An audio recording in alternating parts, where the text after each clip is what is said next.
मान्यवर विधायक श्री अशोक कुमार दास। मान्यवर बाचस्पति महोदय, मु आपंक जरिया विभाग मंत्री को जनवाक चाहूँगी जितेबाला खाद्य सुरक्षा आईन है 2013 मसीह से केंद्र सरकार प्रोविजन करथिले जे चाउल एवं गहम मिसेकी दवापाई एवं से कार्यक्रम चली किछि दिन चलला परे कौ कारण से गहम बंद है एवं आज से प्रसंग आलोचना होची तार टिके तथ्य मान्यवर मंत्री महोदय गृह रे रखिबे।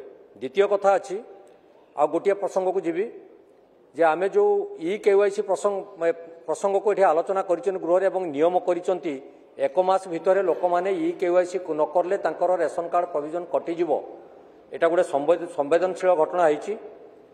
जो माने विदेश को जाइचंती नगद आसी निर्वाचन रे आपण माननकु आम माननकु समस्त को भोट दे निर्वाचित कर सारा पर पुणी से दादन खटिया बाहर अछंती लक्ष लक्ष लोक या द्वारा प्रभावित होवार सूचना मिलूची। कारण से दैनंदिन आम सहित जोगाजोगे अछंती एवं से प्रश्न करुचंती आमर केवाईसी किपरि भाबे हेई परिवो से से तथ्य जानि पारु नांती।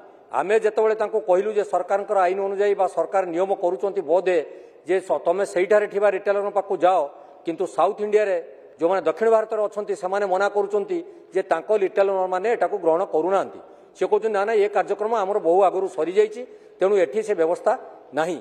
मान्यवर मंत्री महोदय एप्रति कौन विचार करेंगे एवं से दादन श्रमिक भाई माने जो माने लक्ष लक्ष लोक अच्छा से किपरि भावे आसी एठी केवाईसी रे संयोग करेंगे एवं तांकर अनुदान वंचित रही पारिबो सेति टिके यत्नवान हेबे तार विवृत्ति जणेबे कि। मान्यवर मंत्री मान्यवर बासुदेवपुर विधायक अत्यंत चतुरतार सहित गोटे प्रश्न को लेकिन आउ गोटे प्रश्न सहित जोड़ी देइछंती।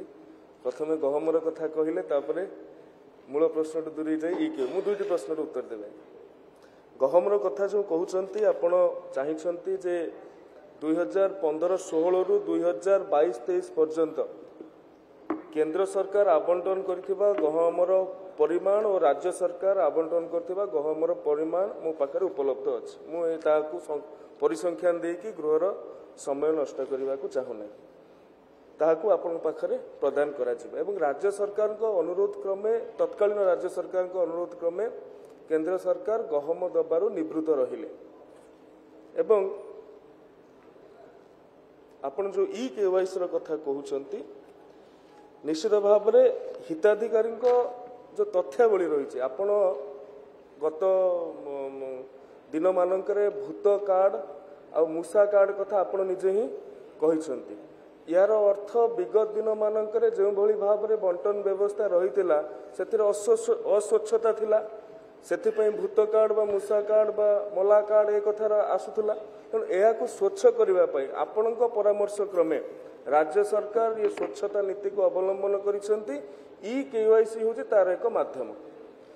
केवाईसी करदेला परे जनकर टिप चिन्ह देला परे तार पूरा डिटेल स्क्रीन में पळे आसीबो से तांको परिवार रे केते सदस्य अछंती केते जण 5 केजी चाउल मुंड पिछा पाइबा पई योग्य अछंती ए कथा गुडा आगे सब पळे आसीबो। जो कथाटी आपण कहिसन जे अनेक लोक राज्य बाहर अछंती किंतु से राशन कार्ड माध्यम रे संयोगीकरण होगी रही एक मास मध्य जदि से जनसेवा केंद्र को आसी कौन निर्दिष्ट केंद्र को आसी यदि केवाईसी न करेंगे कटिजीव ये कथाटा आज्ञा मु गृह में जन देवा चाहूँगी सेमती कौन अति निर्दिष्ट समय सीमा दि जाए ना। ये गोटे संवेदनशील व्यापार सरकार निश्चित भाव में टार्गेट करी एक मास भीतर आम एतिक लोक रखिबु एतिक लोकंकर केवाईसी करिबु तार अर्थ नुहे जे जी बाहर अच्छी किए अंडमान रे अच्छी किए गुजरात रे अच्छी किए जम्मू काश्मीर अच्छी यदि से समय सीमा भितर आसिकी टिप चिन्ह न दे पारला तार राशन कार्ड ना कटिଯିବ से खाद्य निरापत्ता आईन तो अधिकार टाक आम जन वंचित केमती करवा समय सीमा भितर। तेणु माननीय सदस्य जो कथा एठारे रखिचंती ए गृह को मध्य मु सदा अवगत करूची जे एमिति कथार व्यवस्था नहीं।